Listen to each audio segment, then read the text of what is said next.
Hello, and welcome to Connecting Tucson with Jamie Overturf, broadcasting from the Tucson Business Channel, a division of Mark Bishop Media situated in Stewart Title corporate offices on Broadway. Connecting Tucson is all about that, just connecting our community, local businesses, and organizations to help our community grow and thrive. Today we are talking to two very interesting people. Jeff Petrovic, the Vice President and Chief Development Officer of the United Way Tucson and Southern Arizona, and Lisa Floran, the Senior Director of Wellness Initiatives of the United Way of Tucson and Southern Arizona. If you have not heard of the United Way, which I'm not sure is possible, and all that they do to help our local communities, you are in for a special treat. Jeff was actually born and raised in Sierra Vista, so a Southern Arizona guy, and graduated the University of Arizona in 1994. His major was in finance, but stumbled into radio his junior year, so I think he's very comfortable in our environment. From 1992 to 1997, he was Bonehead Fred at 93.7 KRQ, then moved to a few other stations before working for Leukemia and Lymphoma Society in Denver and Seattle. He moved back to Tucson in 2016 to reopen LLS Tucson, and then in 2017, he joined the United Way of Tucson and Southern Arizona. Lisa Floran grew up in Indiana. We won't hold that against her. Specifically Valparaiso, the self-proclaimed popcorn capital of the world. I had no clue. And lived in Chicago for about 7 years after college. She moved to Tucson to pursue a master's in public health in 2018. And she has lived in Jefferson Park for the past 3.5 years and especially loves how bikeable and to work it is from downtown from her neighborhood. Lisa also served as a Peace Corps volunteer in Senegal, and that experience has reinforced her resolve to continue community work back here in the U.S. Thank you both for coming on, and welcome to Connecting Tucson. I'm extremely excited about getting to know a little bit more about you and what United Way of Tucson and Southern Arizona has done for our local communities. So I'm just going to jump right in, and I'm going to start with you, Jeff. Okay. Let's tell our listeners a little bit more about your background and what got you interested in United Way, and then we'll go to you, Lisa. Is that okay? Sounds great. Perfect. So go right ahead, Jeff. Awesome. So when I was a kid in Sierra Vista, a long time ago, I turned 50 this year. So a long time ago, I had an interest in politics. Wow.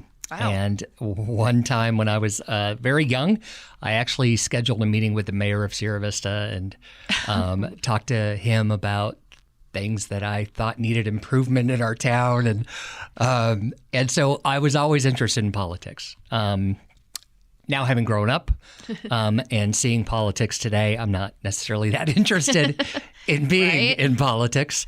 But what I love about United Way of Tucson and Southern Arizona is that we are an organization that can impact the entire community, the entirety of Southern Arizona, and do it in a kind, positive, fun manner. So I feel like I'm having a very similar impact that I would have had if I did follow the political route. Yes. But I get to do it in nonprofit, and it's just it's a really special place to be. So I'm really happy to be here and happy to be doing the work I'm doing every day to pay forward the success that I've had throughout my career and my life.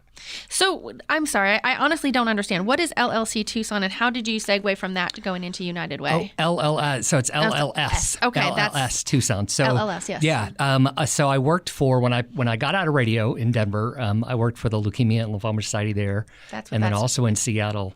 And then when I had an opportunity to move back home here to Tucson, the Leukemia and Lymphoma Society asked me to reopen the Tucson office. Okay. So I did that for about a year. I helped support our Light the Night walks here that we do to raise money for cancer research. I also started 2 other campaigns for them, and we did well, really, really well in that first year. It was exciting, but I felt like there was something missing. I really missed, because I was a lone wolf here for the organization. I really missed working with a people, team. Yeah. And I really just felt compelled to do something for my entire community and not a specific subset of the community. And I'm not at all complaining about look LLS's They have mission. a great, They're amazing. yes. It's an amazing organization. But I felt compelled to do something for my hometown to give back. Like I said, for the foundation that I received. And I've had a great life in radio and in nonprofit and the cities I've gotten to live in. And now being home, I want to pay it forward. So that's why I do what I do. That makes very much sense. So, all right. And Lisa, how about you? Ooh. Well, I guess before I dive in, I do want to clarify two things. I also have radio experience. Oh, I'm sorry. I felt like I stepped on a toe. I worked as the music director for 1 year at the Voice of the Fighting Irish at Notre Dame. And I also served with my local politicians back in Valparaiso, Indiana. I was the fire chief for a day. Sounds interesting. Fire chief for a day? Yeah. So I guess I've always been interested in public service and communications, but yeah, like Jeff, did not end up pursuing fighting fires. And yes, have ended up at United Way. But I think before that, so after I was in the Peace Corps, I was in Chicago. I was doing different nonprofit work. My parents are both teachers, so I think it's always just been... I never really considered a lot of other career paths, for better or worse, but I'm very happy with the way things have turned out. So yeah, I suppose that's for better. I worked at Food Bank in Chicago, did some fundraising for a healthcare organization, nonprofit, and then I was working at an initiative at the Chicago Community Trust. It was called Get in Chicago, and it was really fascinating because it was a huge business-led corporate initiative of corporate leaders in the city and the country all coming together to pool their resources to try to address gun violence in Chicago when it was at its peak. I'm from Illinois, so 100%. I'm a fighting Illini. Don't hold that against me, Tucson. But yeah, it was a really challenging project to work on. But, you know, there was something really special about being able to work on this urgent community issue and be able to work with so many people who are motivated to do something, help bring them together and try to address it. So when I moved to Tucson, I wasn't quite sure what I was getting into. I was excited to move to this community, but I started graduate school. I was looking for a position, and I actually cold called United Way, and I just said, I have experience, doing nonprofit work. I don't know if you'd be willing to host a work-study student for 10 hours a week. And they interviewed me and invited me in, and I just fell in love with it. I love kind of the bird's eye view that I get of Tucson and Southern Arizona and doing this work. I get to learn about so many different facets of the community, but then I also get to help bring them together. And I think that's the most gratifying part for me, and that's what keeps me in this work every day, is helping to form those little connections, those bigger connections, to keep building something bigger. Absolutely. So it seems like you both have some politics as well as public service. I know that's probably not a requirement for working for United Way, but very similar backgrounds. Super interesting to hear about. And I know on a high level, a lot of people have heard about United Way. I mean, there's things that you can give on your paycheck, those types of things, but they might not specifically know what United Way does, or they might think they do, in another way to put that. Tell us about the United Way and what it does. I'll let whoever wants to field that one and coin flip. Let's see. No? All right. I have to say Lisa is also being quite modest because she started in a work study, and then right before COVID, or actually right at the onset of COVID, and we launched our COVID-19 emergency fund, and we needed someone to run that for us. We have everything we need behind the scenes to run an emergency fund at United Way.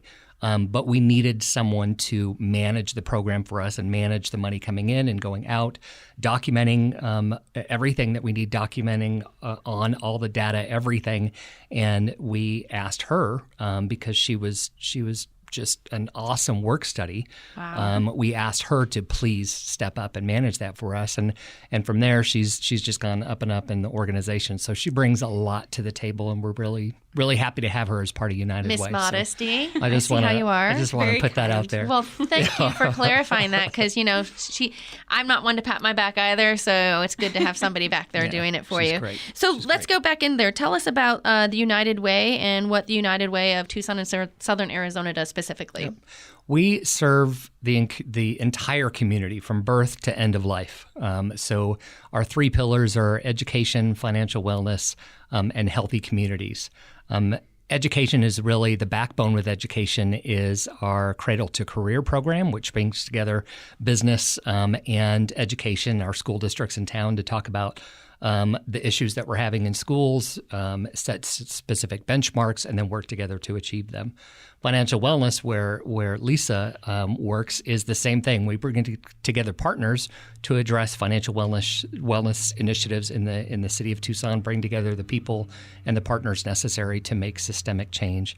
And then with healthy communities, we have our Elder Alliance, which focuses on, of course, issues happening within the elder community. But we also have our end-of-life care partnership, which again is the same, bringing together people to identify challenges and issues in the community to be addressed by specific nonprofit partners, by the corporate community, and then also folks in the community who want to help and serve. So we really are birth to end of life, and we are trying to make systemic change with regard to everything in the community, problem areas in the community, and collecting all the data and everything we can to make sure that we're tracking the change that's happening so people know that their dollars are being invested wisely. And that's a good point to make. I mean, that is quite a wide range. How do you guys start separating that out and, I guess, being transparent with how the money's going and where it's going? How does that work? He's our money guy, so he's going to take this one too, I feel like. Okay. I was like, who wants to take that one? It's a great question, and Lisa would be great at answering this too. But we have in each of our focus areas, education. We have folks in our community development department who are focused specifically on education, whether it's our Cradle to Career initiative, our family support system, First Things First. So we have our community development department and a chief impact officer who helps to execute our strategic plan.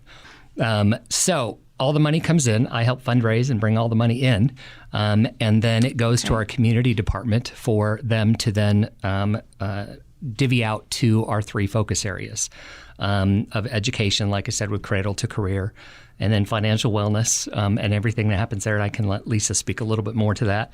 And then healthy communities. So it's all part of our strategic plan, which is voted on by our board. But it's really our chief impact officer and our operations team, all of our other C-level executives at United Way, who get together and discuss what funding is needed in which program, and which there might be another program that is receiving a specific amount of funding, and then all of a sudden there's more of a need, and we might have to increase the funding going to that initiative. Mm-hmm. Yeah, and I'll add too, a lot of the tracking, so the strength of all of these partnerships that we have is that we're in constant communication with a lot of other organizations that are working with people on the ground. So not only do we provide them with funds sometimes to support the programs that they have, carry out their operations and their services, but then, they're also coming regularly to our meetings, and they're chiming in about working together on these systemic changes.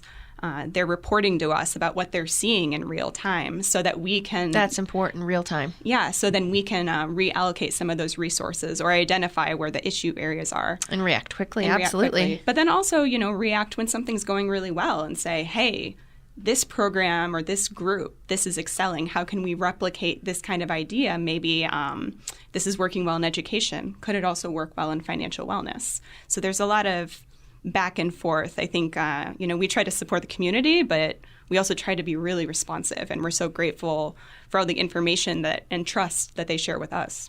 That's amazing. Amazing. I know we kind of covered this when you were talking about your 3 pillars, but what is United Way's mission and how do they execute it? Awesome. I have the Lisa. mission here. Yeah, so go ahead. I'm going to, Lisa, there we go. All right. She's tapping in. I will read it to ensure that I say it smoothly and don't miss any of the phrases. No worries. So, United Way of Tucson responds to our community's needs, transforms lives, and brings long-lasting systemic change to our community by focusing on the underlying issues, which I think is something that Jeff spoke to really well earlier. But specifically, we fight for education, financial wellness, equality, and healthy communities for every person in Tucson and southern Arizona. And we like to point out that a big part of that is our role as a community convener. So bringing people together, that's what helps us reach so many people each year. We have strategic partnerships. We're mobilizing the best resources. We're being a catalyst for the changes that can really make a positive impact. So that's my little spiel about the mission. I don't know if that helps. Perfect. If we want to talk more about how to execute that, but yeah. Well, I think we kind of did talk about the transparency and how they're doing, but like you said, that is a very tall order. You guys are, and you're doing it well. I have to admit, I've did my research prior to coming in here and looking at everything that you guys have done, but. How do you actually do that? How do you go out into the community? How does that look like? Where if someone didn't know about you guys, how could they see, oh, that's the United Way doing this? It's a good question, and it really all rests again with our community development department and our chief impact officer. So we have, believe it or not, we have a fairly large staff of currently about 65 people. And we have quite a few more openings that we're hiring for right now. Nice. And when we get new grant funding in, we'll identify if we need a position to help execute that grant in the community. But like Lisa said, we have a lot of strategic partnerships with different agencies and different nonprofits and different corporate entities in town, and we know where the needs are, and we bring people together to the table to talk about how to investigate solutions for those needs. And as I said, it really all rests with our community development department, our chief impact officer, and all of our community development staff, because most of those 65 people are community development staff.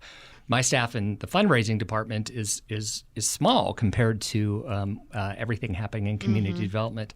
So we have folks who are we have leaders for each one of those focus areas. So we have a leader for our Cradle to Career program, an associate vice president for Cradle to Career. We have an associate vice president for financial wellness and for the Elder Alliance, and also for End of Life Care Partnership? End of Life Care Partnership, yes. End of Life Care Partnership, thank you, yes. So we have AVPs for all of those positions, and they're the ones who are in charge of bringing together all the constituents in the community, from nonprofit agencies to corporate entities to individuals in the community who want to make a difference, to bring them together into a room to talk about what the issues are and how to create change. Impressive.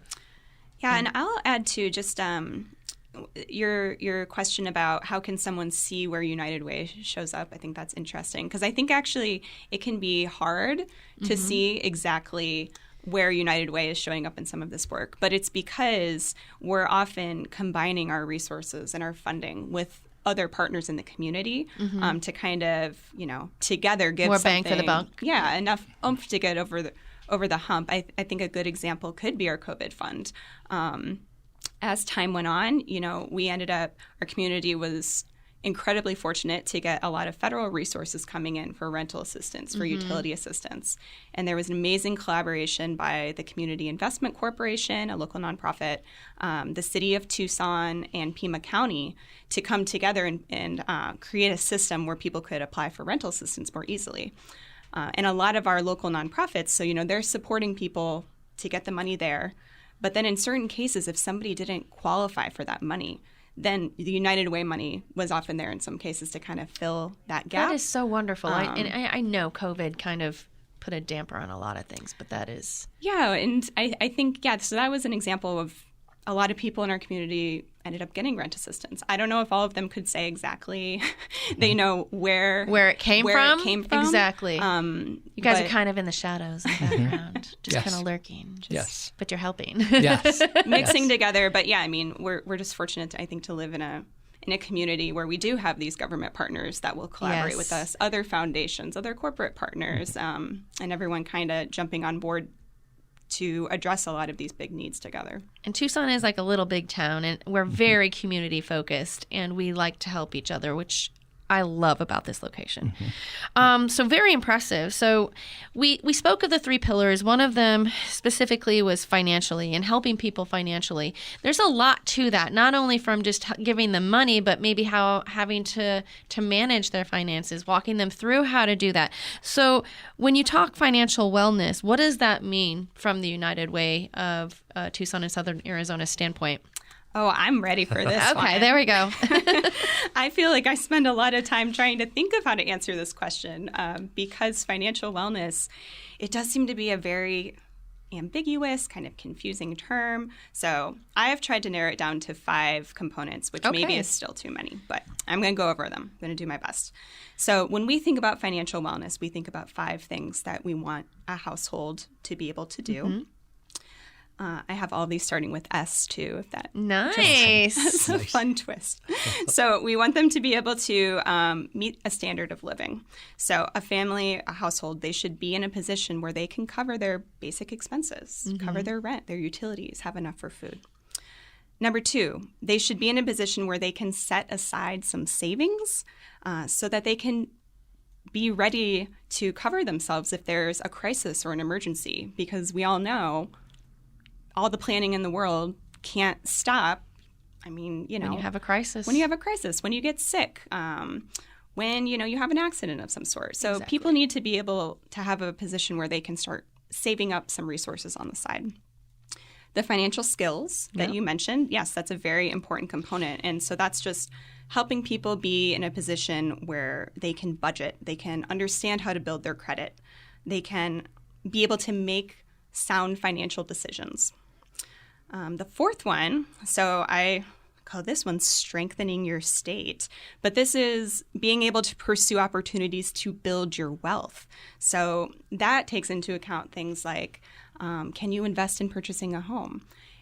Do you have enough resources to kind of make the jump to go back to school, to take on more training, to pursue a career? Things that can support you to move up on the economic mobility ladder. That's a really important part of financial wellness. And the last one, I give so much credit to our partners for this because they talk about it over and over and are always reinforcing that this needs to be part of financial wellness too. And it's speaking out. People need to be able to participate in community decisions.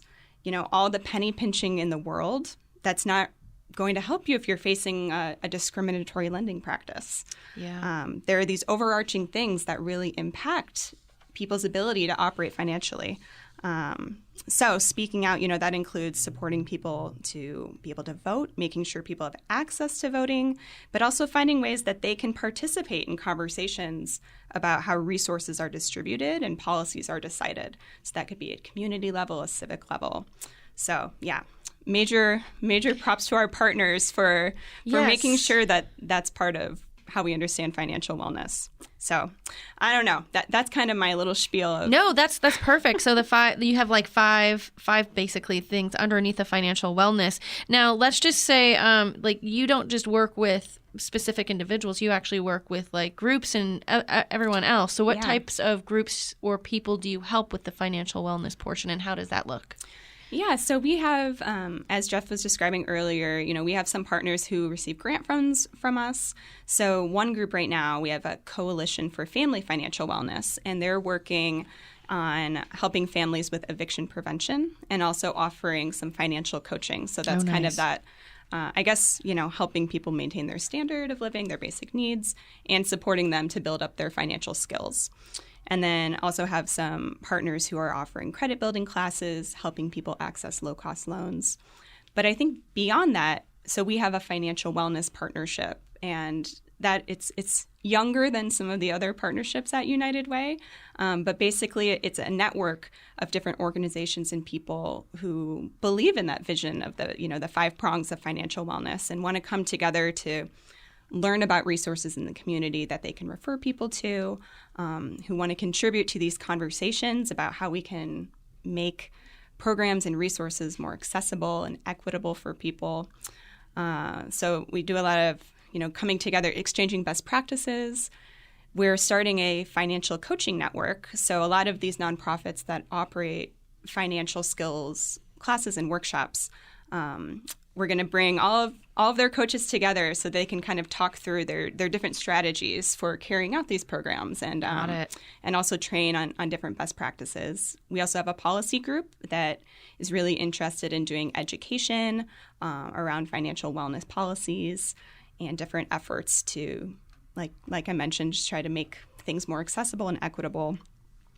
Okay. So those are a few of the examples. And I guess our emergency fund also falls into that category. Right. And I was researching, and there's a couple of things that then the one we're going to talk about here in a second that kind of, I think, maybe falls underneath the financial wellness for people, and that is the VITA program. Yes. So that, to me, kind of falls underneath it. Can you explain what the VITA program, I'm saying that right? You're doing great, yeah. Okay. Just making sure. VITA program and what it does, however they want. So what is the VITA program, and how does that help, or what does that do? Yeah, so VITA, its longer name is the Volunteer Income Tax Assistance Program. That is actually a national program from the IRS, but United Way of Tucson and Southern Arizona is one of its local implementing partners. Oh, okay. So we carry out the VITA operations for our community, but it is volunteer run. We train hundreds of community volunteers every year to get IRS certified so that they can help neighbors, friends, people in the community prepare their taxes and make sure that they're getting the full credits and refunds that that's the trick. That and not everybody can afford to hire an accountant or a CPA. Yes. Or even sometimes go TurboTax, depending on what it is. So, yes. Yes. And so this service, it's completely free. This year, it's for households that make $73,000 a year or less. Anyone can take advantage of the service. And we have a range of different options available. And how can somebody reach out? Like, let's say they want that assistance. How do they get said assistance? And are there a limited number of spots, or do you help anyone who comes in? How does that work? Or how does that look? We do our best to help anyone who comes in, though I have to say that with COVID, there are some more limitations with the number of people we can help because we have had to shift to more of an appointment-based model for in-person appointments this year. But we have so many options. It's hard to condense it down and say it quickly. Oh, just give a couple of them. The more common options that they can do, that will work. Well, and I'll also say you can learn all about the options on our main VITA webpage, www.unitedwaytucson.org/VITA. And that gives the full rundown. Yeah. But we have in-person options, so people can come in person and work with one of those volunteer tax preparers, sit down across from them, one-on-one, go through your full tax return. We also have a service called Valet VITA, and that is more of you come and you do an initial interview and let them securely scan your paperwork. And then that allows some of our volunteers who have been working remotely during COVID that they can actually, from their houses, they can help prepare the tax return and then call the taxpayers on the phone to go over it and get it in. So that's kind of like a halfway in-person option. But we also have some fully online options. People can get your refund. And so that also, I guess it takes away that in-person interview portion. It makes the interview portion fully online. And then we have TaxSlayer, which is similar to TurboTax that people can use. It's a free link to do your taxes yourself. So if you feel pretty confident that you mostly have things down, that TaxSlayer option is there for you too. And then this year, for the first time, we are holding some do-it-yourself workshops, which we're really excited about. Nice. I think there's definitely one more session. There might be an additional one maybe in late March, early April. But people can come to Keno Center on a few select days and their computer lab set up. They can do their taxes themselves, but we'll have some tax experts on hand to help them. Yeah, in case questions come up. And that was the first couple ones we did. It was really great because people were really excited. A lot of them had never done their taxes before, and they finished and They're like, oh, now I'm going to. Now you kind of understand the process, so it's not so scary or intimidating, and you might be able to do it next year by yourself. So, and we heard from a lot of people that, they're like, oh, well, now I can help my mom. Now I can help my sister or my dad, my brother. So, nice ripple effect potentially. Yep. Excellent. So what United Way is unique in itself, but what do you guys think makes United Way of Tucson and Southern Arizona unique? I love how we serve the entire community. So like Not just I a said subset, earlier, like you said, yes. It's from birth to end of life. And we're also, except for VITA, we're not much of a direct service organization. So a lot of the fundraising that we're doing goes to funding specific projects with partners in the community who are already doing that work. But there might be 2 or 3 partners doing very similar work, but their missions are all slightly different. And we might identify a need in the community that all 3 of these partners can come together and work on together, and we're going to achieve more that way than with all of them working separately. So that's what makes us unique, is that we bring people together. We call ourselves a backbone organization. We bring people together to identify issues, fund those partners in the community to help fix whatever the challenges are, and we call that fixing or working towards systemic change. So it's not just putting a Band-Aid on it; it's actually fixing whatever it is. And that can take a longer process than putting that Band-Aid over, because that doesn't always work. Correct. So very interesting. If you're just tuning in, you're listening to Connecting Tucson with Jamie, where we focus on connecting our community, local businesses, and organizations to help our community grow and thrive. As your local insurance professional for all insurance needs, I know how important it is to make a new and lasting connection in our own community. You never know how a connection will create a spark or pull you in a unique direction. If you're a small business owner or involved in a community project or nonprofit and would like to be featured on this show, please feel free to give me a call. All of my information is on the Tucson Business Channel. Just clicked on Connecting Tucson with Jamie and search me out. I'd love to hear from you. Right now, we're talking with Jeff Petrovic and Lisa Floran from the United Way Tucson in Southern Arizona. And I know many charities, and not only charities and nonprofits and businesses, have been hit really hard during these past few years due to COVID. Has that changed the way that United Way has structured their programs or helped the community, or did it kind of stay status quo? It did. It did change. We took, very similar to everybody else, we took all of our meetings virtual. We shut our doors, even though we were still fully staffed. We shut our doors to prevent any spread coming through, which was a hard decision for us because we're a community convener, and that's what our campus is all about, is opening doors and hosting people and hosting meetings. So we went virtual. But just, by the grace of God, we went all Teams, Microsoft Teams focused and Zoom focused. Teams and Zoom, man. within a couple months before the pandemic hit. Oh, wow. So we were, when we got the stay-at-home order to work from home, we were immediately ready to move everything online. And we did, and it worked very, very well. I think we were all pleasantly surprised how well it worked. But now 2 years later, we're at a different point. We're ready to start opening our office again, to start hosting in-person meetings, because what we do is all about people, and we need to have face-to-face conversations. There's only so much you can do through Zoom and virtually. And like I said, we did it well, and I'm so proud of our staff and our community for keeping our mission going, and we didn't skip a beat. Our impact numbers still increased year over year. Wow. Our fundraising was very, very strong still with all virtual. Amazing. But we definitely had to change things and go virtual and then shift we have our emergency fund, which we shifted to our COVID-19 fund, and we were fundraising for that. And as Lisa explained, we were putting money into the community through that to support other partner agencies.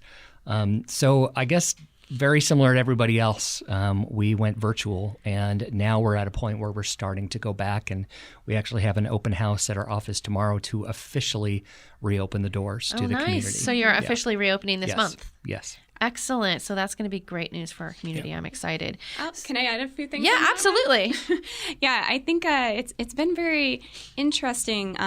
Some of the kind of hidden gems of going virtual. One that comes to mind for me is, some of these distant places where people would have to travel to come to meetings. They've been able to participate in our virtual meetings more often. Yeah, more often, and so it's almost creating, I guess this isn't a terrible problem, but a complex problem of, as we reopen our doors, hybrid is actually probably the way that we're going, because the virtual has been such a good way for us to stay in contact with certain members of the community that maybe were having difficulty coming to some of the in-person things before. Right. So we're really excited to have the in-person option, but then still use that virtual for other things. And another example is our VITA program. We switched so much to be able to offer virtual service during COVID. But something I think a lot of people don't think about is we also had to switch all of our volunteer training to be completely virtual. Yes. And this year, we shifted to a completely self-paced virtual model, which, frankly, a lot of our volunteers were ecstatic about. They're like, oh, now as fun as it was to come every Saturday during the month of January for a 6-hour tax session in a classroom, now they can do it on their own time. They can do it from their own homes. And I think, it's made our ability to bring more people in to work with VITA more accessible too. That's amazing. Yeah, and you don't realize some of the, with the pandemic pushed everything to go virtual, and people were so against it before because they didn't think people would be productive or do anything.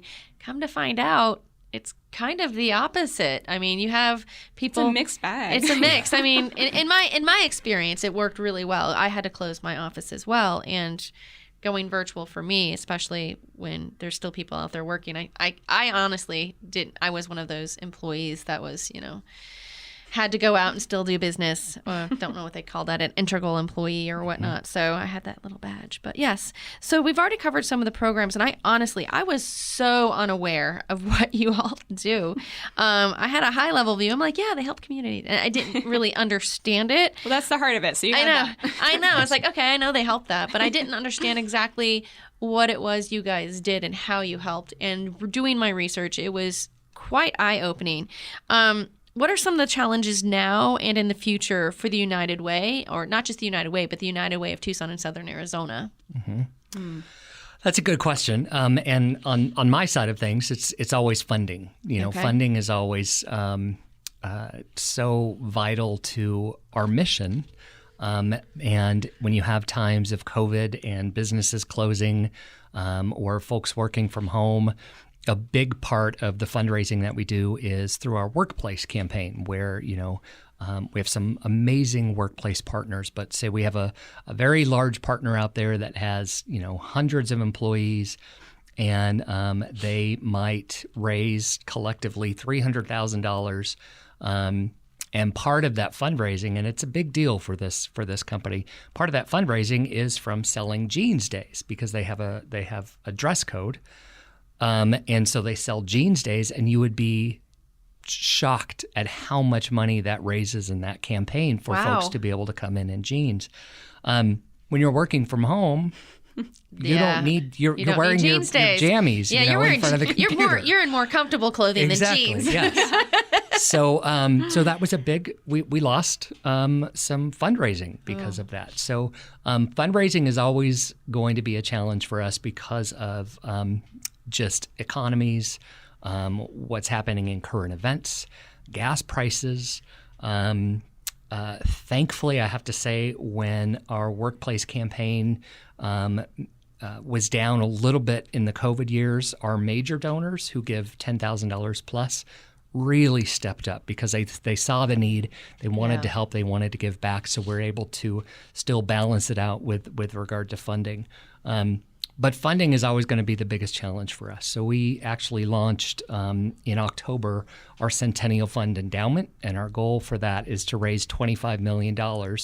So that way we can invest it, and the investment income we earn from that will cover our community impact fund, our operating dollars. So that way we don't have to worry about those funds anymore. It will be Right. generated by the endowment, and then any fundraising that we do is directly for our mission activities, directly to put out there into the community. So we're definitely looking at that. We're trying to diversify our income sources, our fundraising sources. But funding is definitely going to be a challenge for us, as it is for any nonprofit moving forward. Absolutely. And anything you'd like to add to that one? Well, because you had given us this question in advance, and so I went very granular, very specific. But yes, I'll still expound on it because I think in the community development department, when we think about challenges, I think about what am I hearing about most often from our community partners? What are the things that are bubbling up? And right now, it's just been affordable housing across the board. Right. And so that is kind of the very complicated issue that we're trying to keep at front of mind. I can't. The rent prices are jumping as well as the home prices. Yeah. It's getting almost to the point where some people can't even afford a one-bedroom apartment. Well, yeah, rents were up 23% in Tucson, December to December. And, we're hearing just a lot of stories like older adults, people on fixed incomes are struggling. Yeah. We've been working with some of the organizations that are supporting the Afghan evacuees and refugees, and they're having a really hard time finding housing for these new people coming into Tucson. And for families, it's difficult when they have to move and they have kids in school and they have to consider changing schools for their kids, and that's really disruptive. Yeah. So I don't know. At the end of the day, it just affects so many things. And we really just very committed in our department, I think the whole United Way to finding ways to help all the people who love Tucson and love living here and they want to be here. We want to find ways that they can, stay in their communities. Yeah. Exactly. So those are two very, definite, I guess, challenges moving forward. Very connected, I think. They are, honestly, because, they kind of go in one hand and the other. How can we help? What can we do to maybe counteract some of those challenges that you guys are seeing?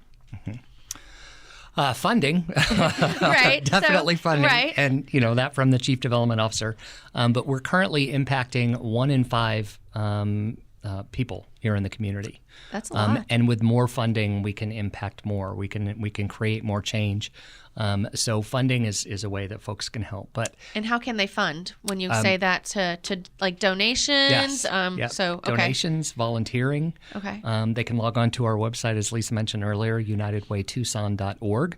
There's a donate button. There's a volunteer page. You can learn more about all the ways that you can get involved, and we definitely have many, many ways for folks to get involved. If you just kind of want to try it out and see who we are, we have what we call Days of Caring in October.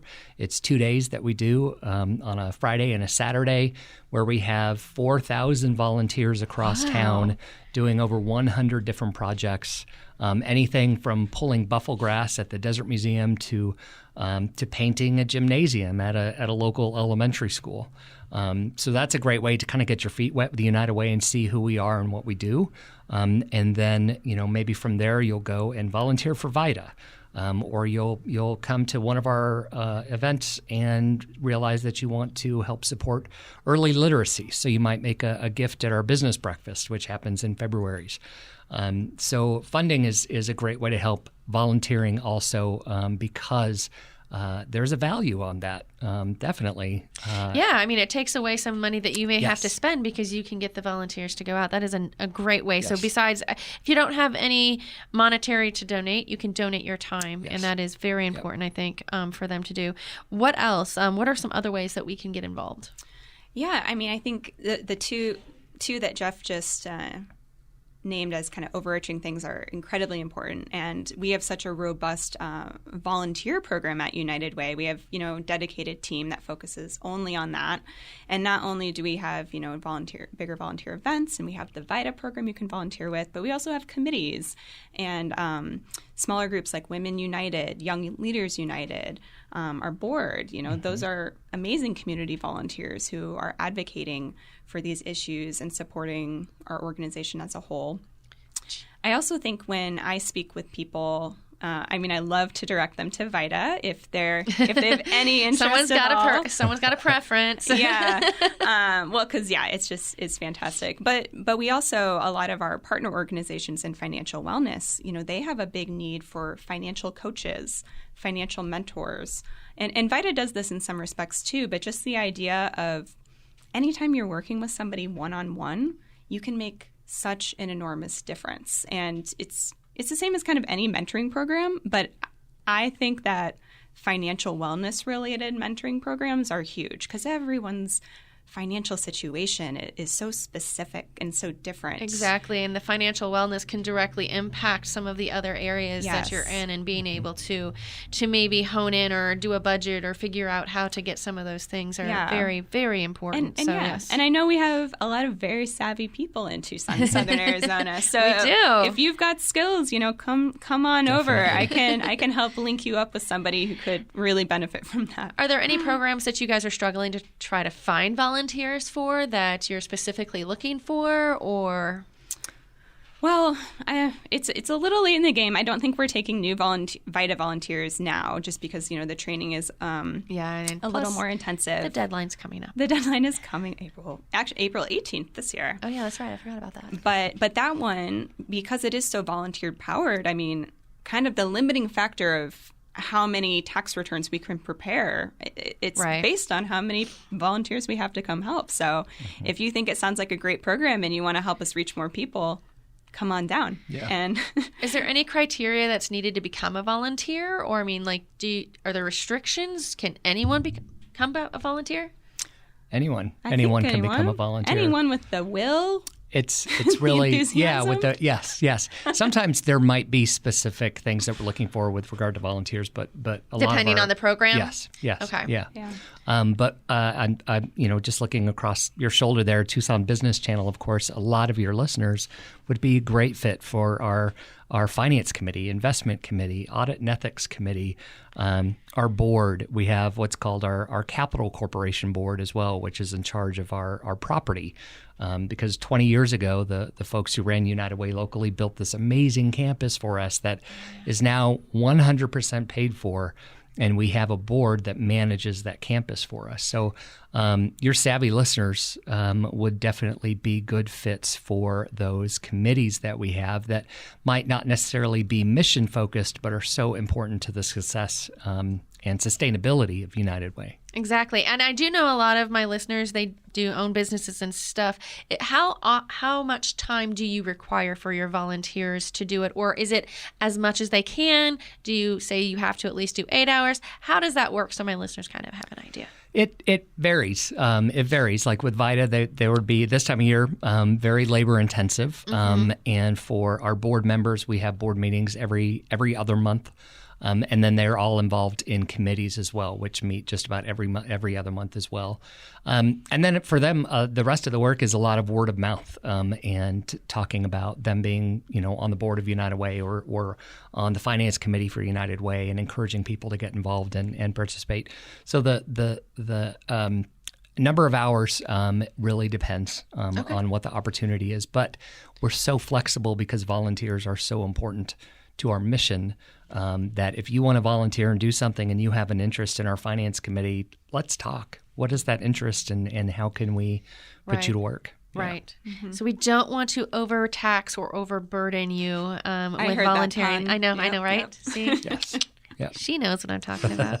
So do you guys have any events or maybe fundraising activities that are coming up that we may be able to promote, or maybe some donations or charity drives? How does that look? Yes. Definitely. Yes. Okay. Always. So do you have a few of them that we might be able to tell our listeners? Yes. So okay. One big one that's coming up, and this is really for all nonprofits, Arizona Gives Day is on April 6th. Yes. So remember that one.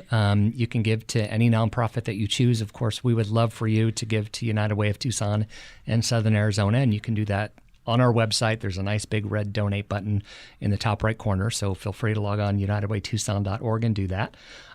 We also have a couple other events that are coming up. One is called Circle of Excellence, and that is where we have all of our workplace campaigns come together at Star Pass, and that's happening on May 12th. And it's an awards and thank you celebration for all of our workplace campaigns. So it's geared more toward our workplace campaigns. But if you're interested in maybe having a workplace campaign in the future, please let me know. And I'd love to invite you as my guest and have you at Star Pass. That's a luncheon. We have what's called our Tocqueville Society event. Those are our major donors.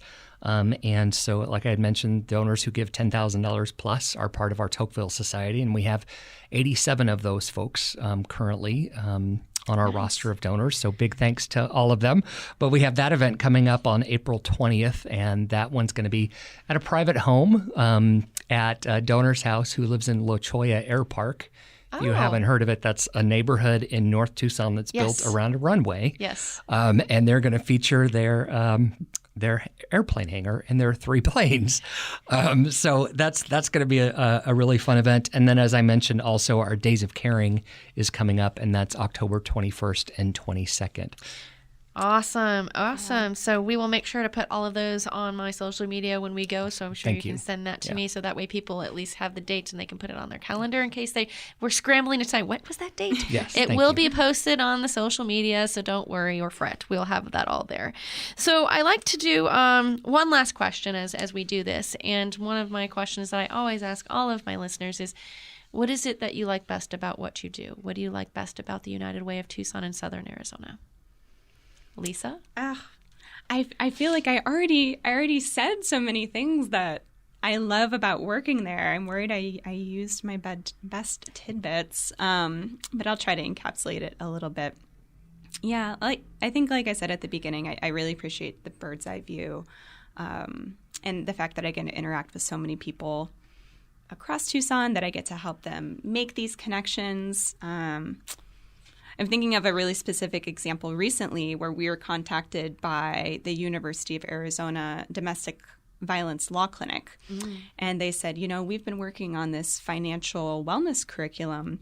We've been researching how people have experiences of trauma, how it affects their relationship with money.